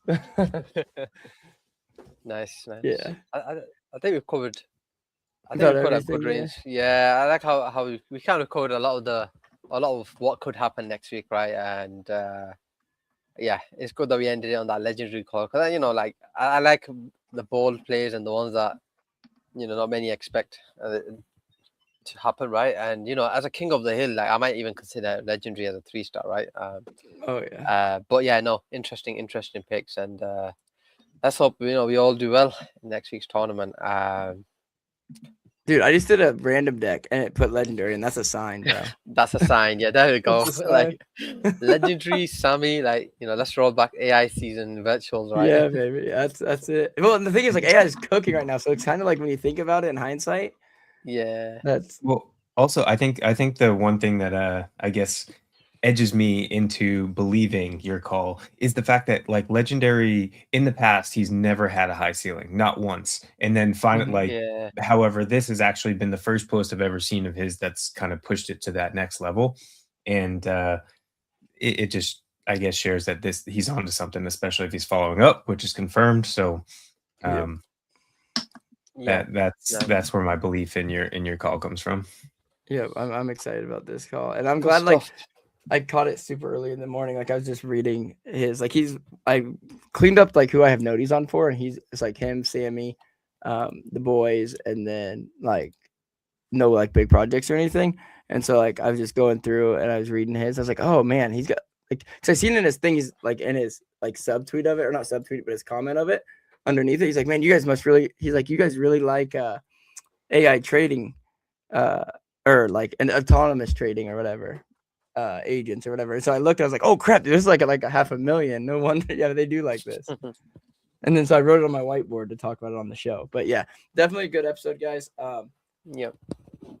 And yeah, sorry we were late. The good thing and bad thing about the green room before these, for those listening, is us three get into the green room before the show, and we catch up on the week. We catch up on everything before we talk about the show, and sometimes it runs a little long. But yeah, that's on me. But yeah, but it'd be weird. We've been doing this for over a year. It'd be very weird if we started on time. I mean, it'd be out of character for us. So might as well not start it now. So, but yeah, thank you guys for tuning in. We'll be back next week. We are, unless you two object, it sounds like we pretty much have a pretty good agreement between three of us that like Sundays at this time work pretty well for all of us. Yeah, Sundays is definitely for sure, yeah, for me, for sure. 100%. Perfect. Yeah. And it's nice too because it's a little bit closer to when people are actually entering their decks as well. I feel like a lot of people wait till Sunday, and that's perfect timing because my camera just died. So yeah, we'll see you guys later, gentlemen. I will talk to you in the green room after, and then on the timeline as well. Sounds good. Good luck. Have fun, everyone. Yep. Take care. Thanks for tuning in. Bye, guys.